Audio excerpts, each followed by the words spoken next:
Bonjour tout le monde, je suis Massimiliano Sassoli De Bianchi et le titre de ma présentation est Le tournant conceptuel quantique. À comprendre ici comme la possibilité d'un tournant dans la façon dont nous pouvons commencer à comprendre la mécanique quantique, qui au fil des ans a maintenu la réputation d'être la théorie la plus obscure. La raison pour laquelle ce tournant est un tournant conceptuel, c'est précisément ce que je vais essayer d'expliquer au cours de cette présentation, qui est au fait la traduction en français d'une conférence que j'ai eu le plaisir de donner récemment en anglais lors d'un workshop dont le thème principal était celui de l'ontologie et métaphysique quantique. Il s'agit au fait de ma première vidéo en langue française. J'ai fait mes études de physique et une partie de ma recherche à Lausanne, en Suisse, donc pouvoir offrir quelques contenus aussi en français est un peu une manière pour moi d'honorer mes origines culturelles scientifiques. Alors, commençons par quelques citations. Feynman est célèbre pour avoir dit que personne ne comprend la mécanique quantique. Et Bohr a déclaré que si nous ne sommes pas choqués par la mécanique quantique, nous ne pouvons pas l'avoir comprise. Et plus récemment, Carroll a observé que, étonnamment, la majorité des physiciens semblent être OK avec le fait de ne pas comprendre la théorie la plus importante dont ils disposent. Maintenant, nous pourrions affirmer que si nous allons suffisamment en profondeur, alors chaque théorie physique présente à un moment donné un défi en termes de compréhension de ses aspects les plus fondamentaux. Pensez au fameux « je n'avance pas d'hypothèse » de Newton en relation avec le mystère de la gravité et de son action fantôme à distance, qu'Einstein a résolu en éliminant la force gravitationnelle en tant que telle. Mais, coup du sort, il fut alors confronté à une autre action fantôme à distance, apparemment inexplicable, celle associée au phénomène de l'intrication quantique. Cela étant dit, lorsque nous parlons de comprendre une théorie, il faut distinguer deux aspects. Le premier est sa compréhension technique, et nous comprenons tous ce que cela signifie, donc pas besoin de l'expliquer. Le deuxième aspect est l'interprétation de la théorie. Selon Maudlin, une interprétation est vraiment ce qui transforme un formalisme en une théorie physique à part entière. Maintenant, qu'est-ce qu'une interprétation ? Eh bien, en substance, c'est la spécification à la fois d'une ontologie et d'une métaphysique.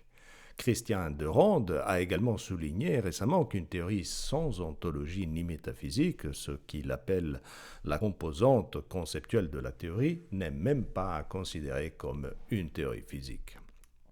Très rapidement, une ontologie est une spécification de l'inventaire des entités qui existent là-dehors. Et une métaphysique est une spécification de ce que sont les entités là-dehors, c'est-à-dire quelle est leur nature. Enfin, il est également important de mentionner l'épistémologie, bien sûr, qui consiste à savoir comment nous savons que quelque chose existe et possède une nature donnée. Maintenant, il y a un certain nombre de notions qui sont en quelque sorte inévitables si l'on veut décrire la réalité d'un point de vue scientifique. Sans entrer dans les détails, je me contenterai ici de les rappeler. Il y a la notion d'entité ou de système, si vous préférez, qui est l'aspect du réel que nous voulons étudier, auquel nous pouvons attribuer des propriétés et des états. Il y a la notion d'état, qui est ce qu'une entité est à un moment donné, y compris ce qu'elle peut devenir en termes de disponibilité à un instant ultérieur. Puis il y a la notion de propriété, qui est un état de prédiction, généralement associé à une question expérimentale, à un test. Et enfin, il y a la notion de contexte, décrivant la réalité extérieure d'une entité responsable de produire ces changements d'état. Avec ce bagage minimal de notions, certainement compatible à la fois avec la vision de l'opérationnalisme et du réalisme, examinons maintenant certains des traits quantiques clés, essayons aussi d'expliquer brièvement pourquoi ils restent à ce jour mystérieux. On a donc la superposition quantique, la mesure quantique, l'intrication quantique, l'incertitude quantique et l'indiscernabilité quantique. Commençons par la superposition quantique. Un état de superposition est connu pour décrire un mode d'être potentiel. Maintenant, la notion de potentialité a déjà été introduite par Aristote pour conceptualiser les processus de changement. Alors, pourquoi est-ce un problème ? Où est le mystère ?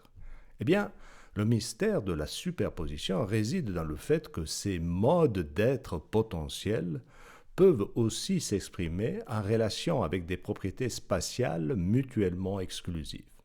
Mais alors, que signifie être dans un état non spatial, c'est-à-dire dans un état de propriété spatiale non actualisée? Ça, c'est la vraie question. Qu'en est-il de la mesure quantique?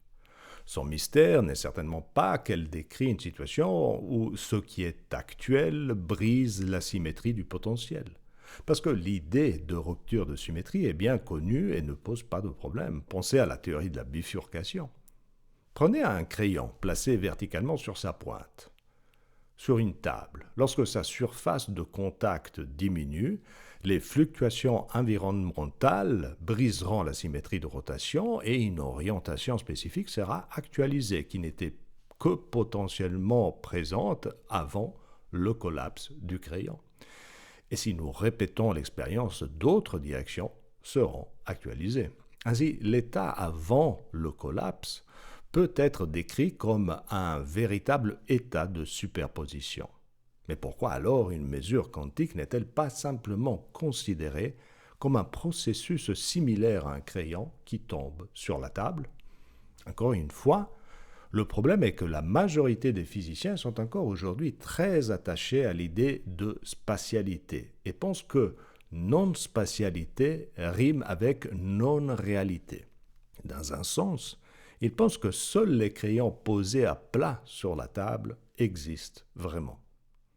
Considérons maintenant l'intrication quantique. Diederik Hartz a été le premier à montrer avec son célèbre exemple des récipients d'eau que les systèmes macroscopiques peuvent facilement violer les inégalités de Bell lorsqu'ils sont connectés et que des corrélations sont créées à partir de ces connexions.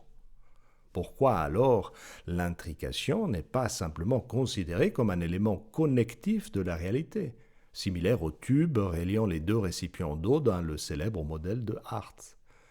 Je pense que le préjugé spatial est probablement encore une fois le principal obstacle ici.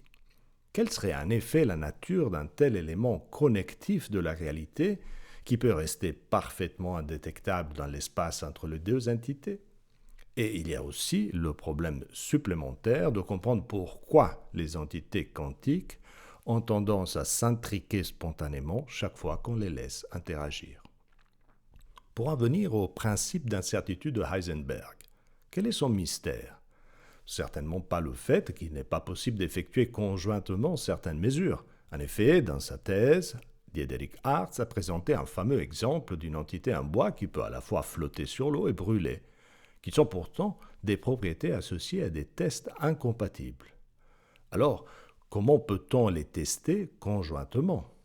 Eh bien, Constantin Piron a montré qu'il suffit de sélectionner au hasard l'un des deux tests et de simplement l'exécuter. C'est ce qu'il a appelé un test produit. Donc l'incompatibilité expérimentale n'est pas un problème.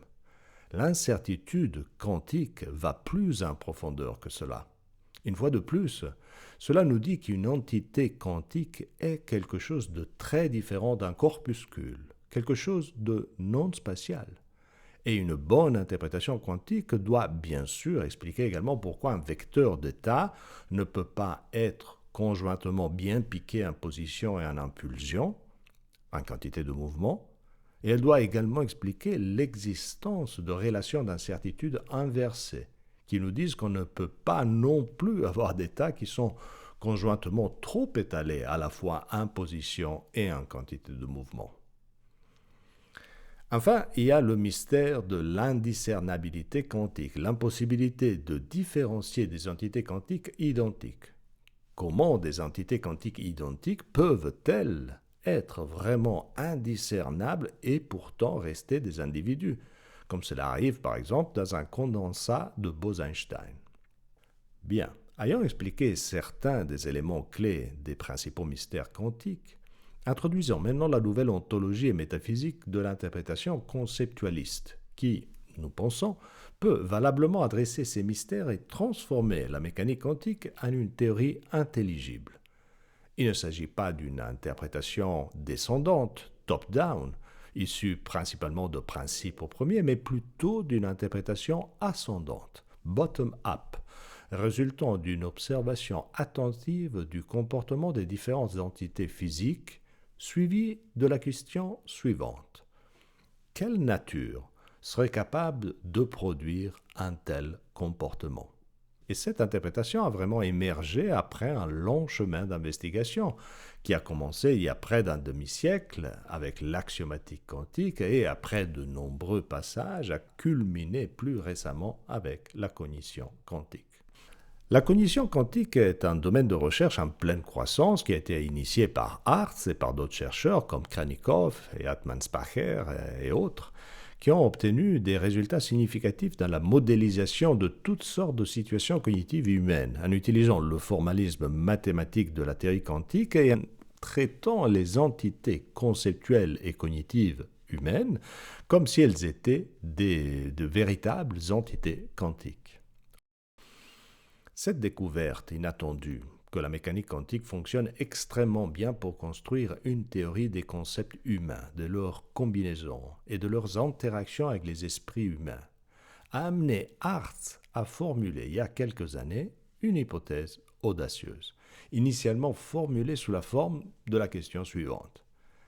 Si la mécanique quantique, en tant que formalisme, modélise si bien les concepts humains, cela indique peut-être que les entités quantiques elles-mêmes sont des entités conceptuelles?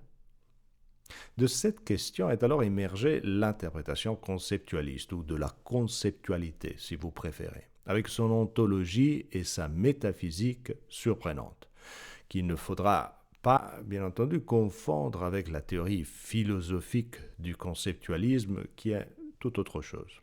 Cette interprétation postule que les entités microphysiques sont de nature conceptuelle et les entités faites de matière ordinaire sont de nature cognitive.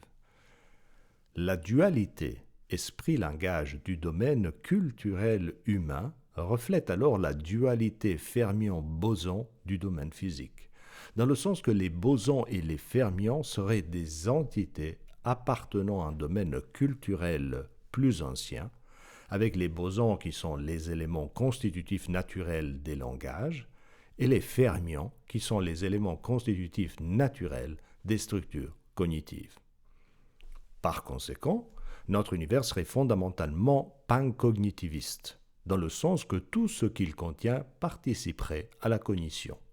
La cognition humaine n'étant qu'un épisode très récent exprimé à un niveau organisationnel très spécifique.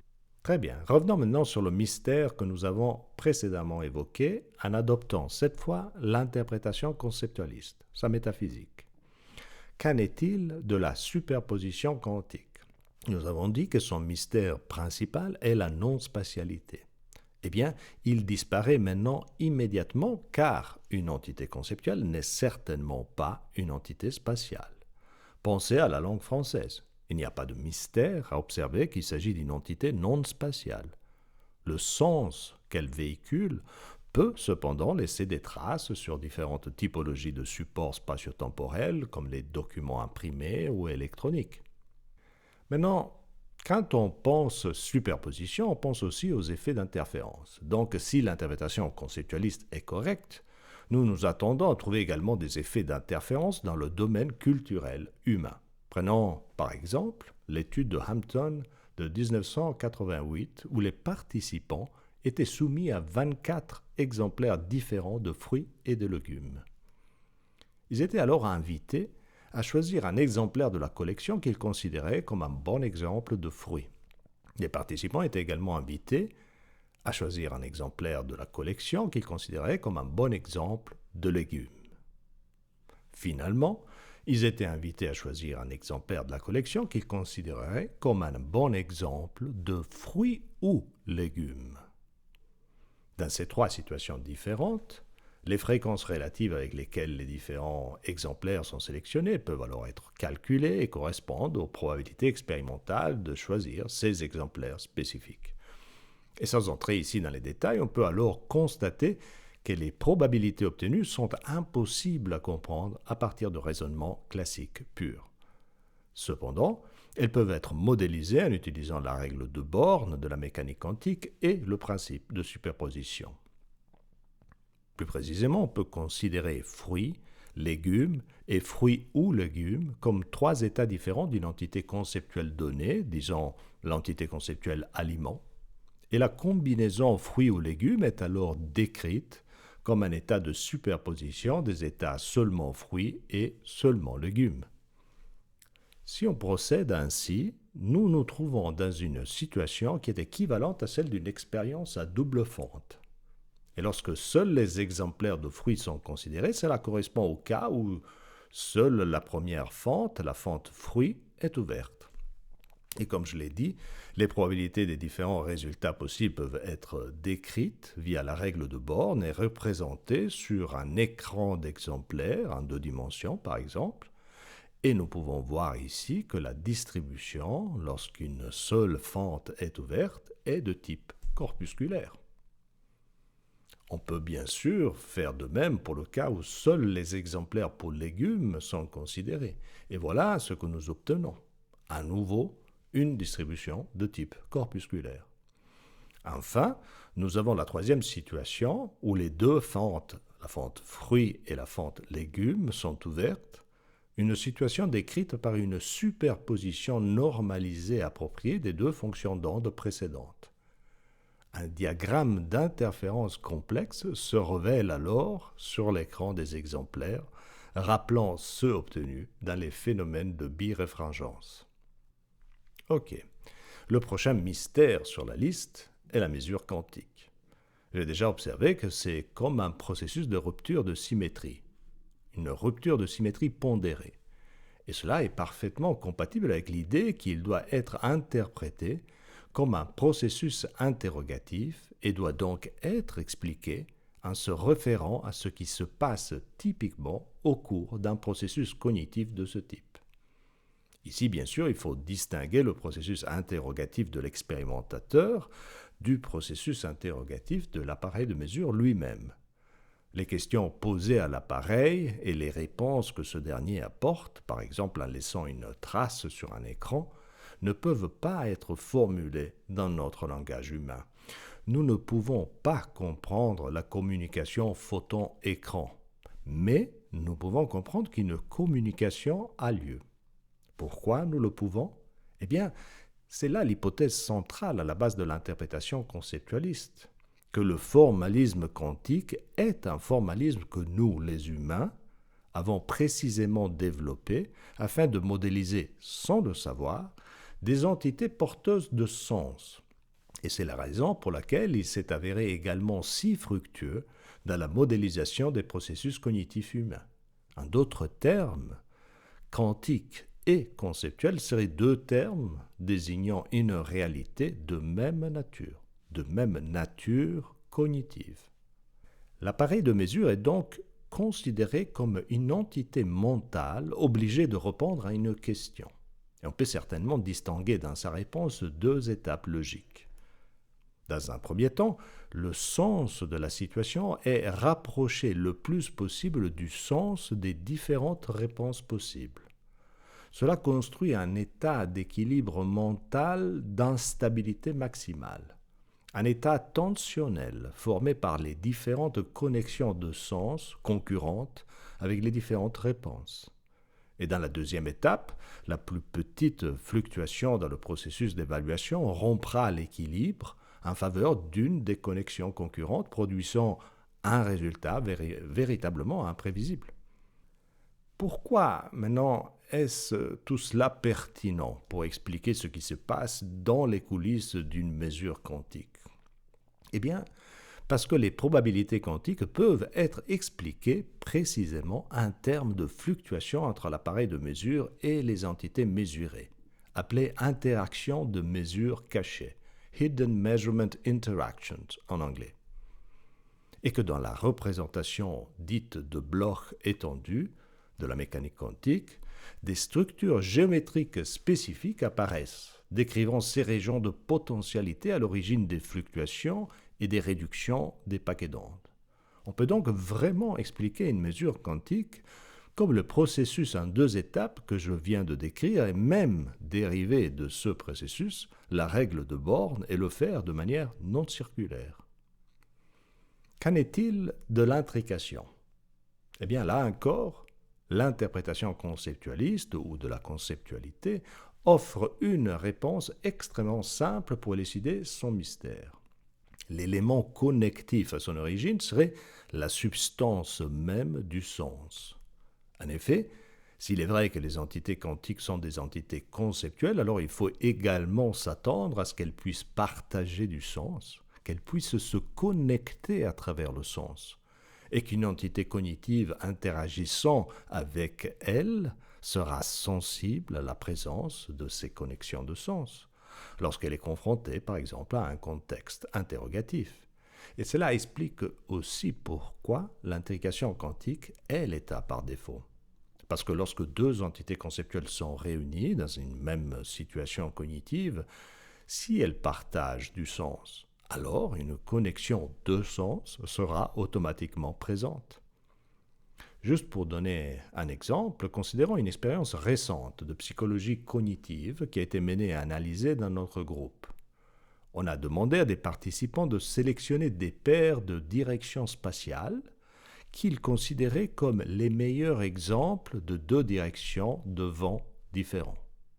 Cela a été fait en donnant aux participants des exemples spécifiques de paires de directions du vent, à partir desquelles ils devaient choisir celle qu'ils considéraient comme le meilleur représentant de l'état des 2 directions du vent différentes.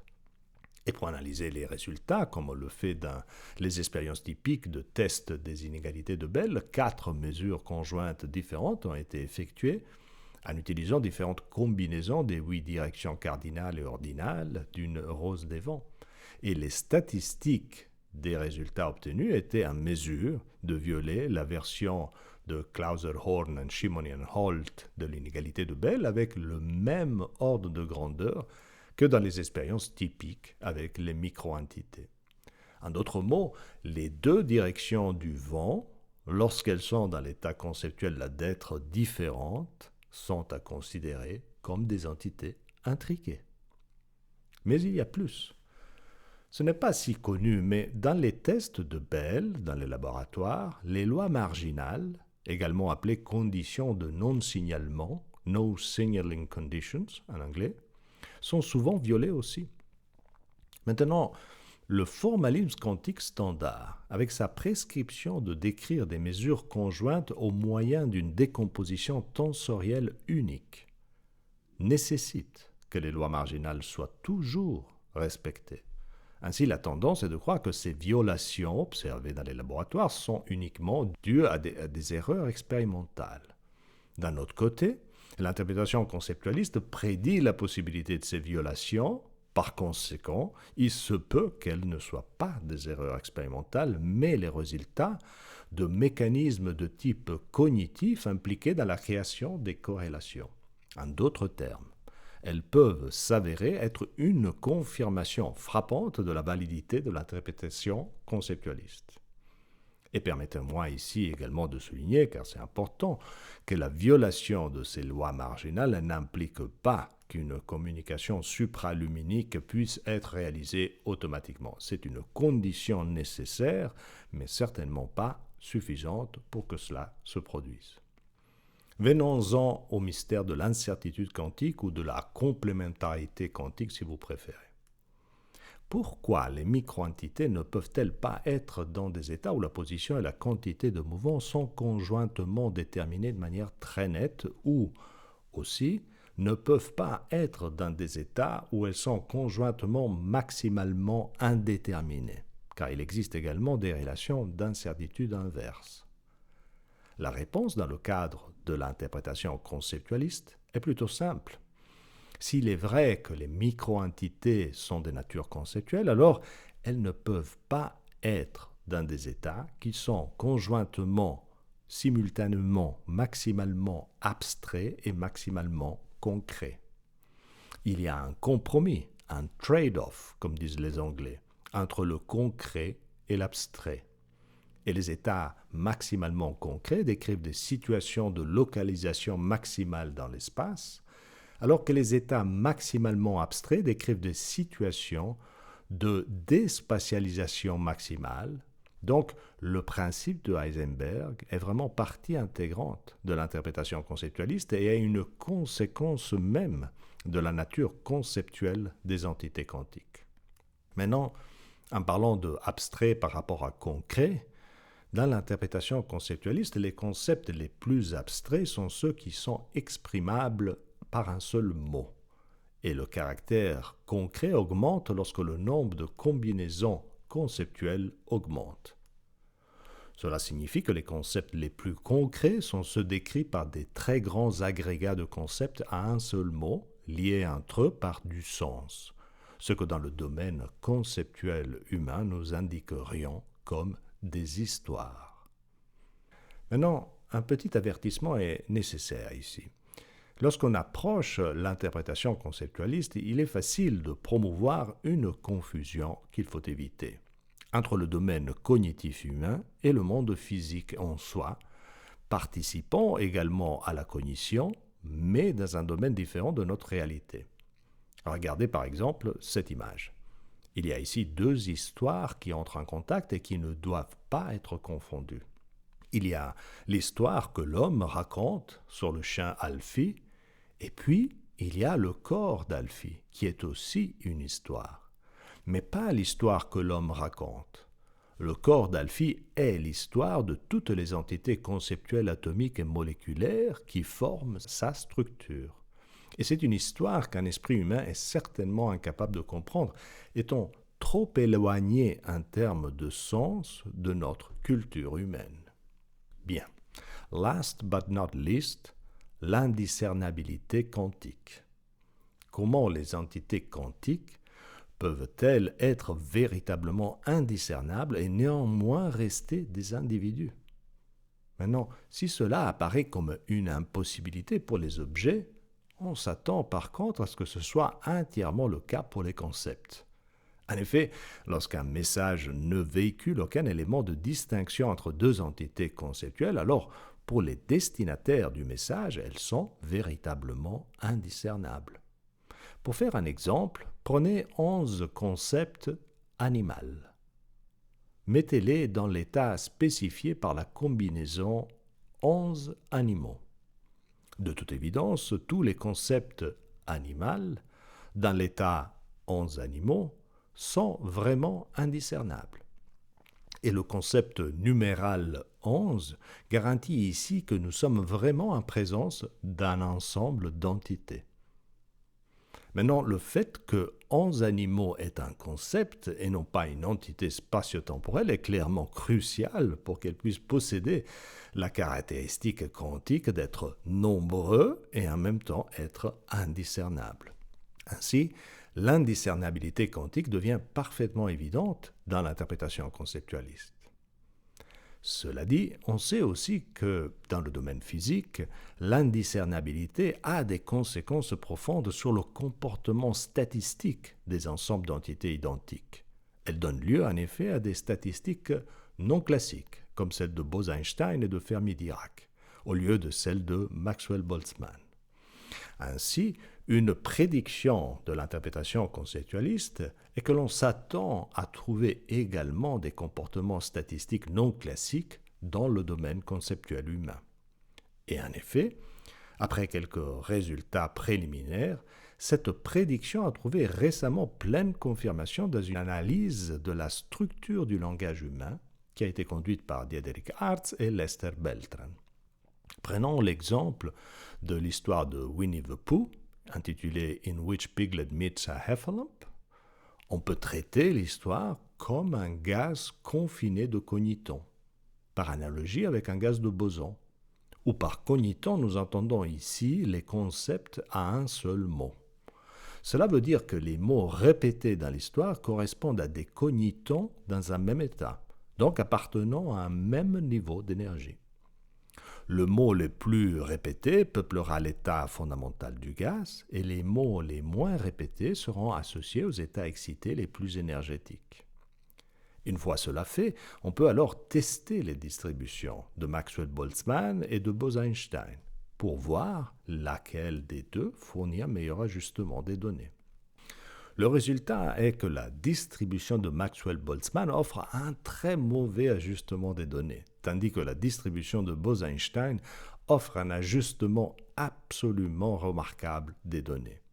Et cela a maintenant été vérifié sur bon nombre de textes de différentes longueurs. Ces confirmations sont d'ailleurs encore plus significatives si l'on considère qu'elles offrent ce qui est probablement la première explication fondamentale de l'origine de la loi de Zipf. Le fait que dans un corpus de langage naturel, le mot le plus fréquent apparaît environ 2 fois plus souvent que le deuxième mot le plus fréquent, 3 fois plus souvent que le troisième mot le plus fréquent, et ainsi de suite.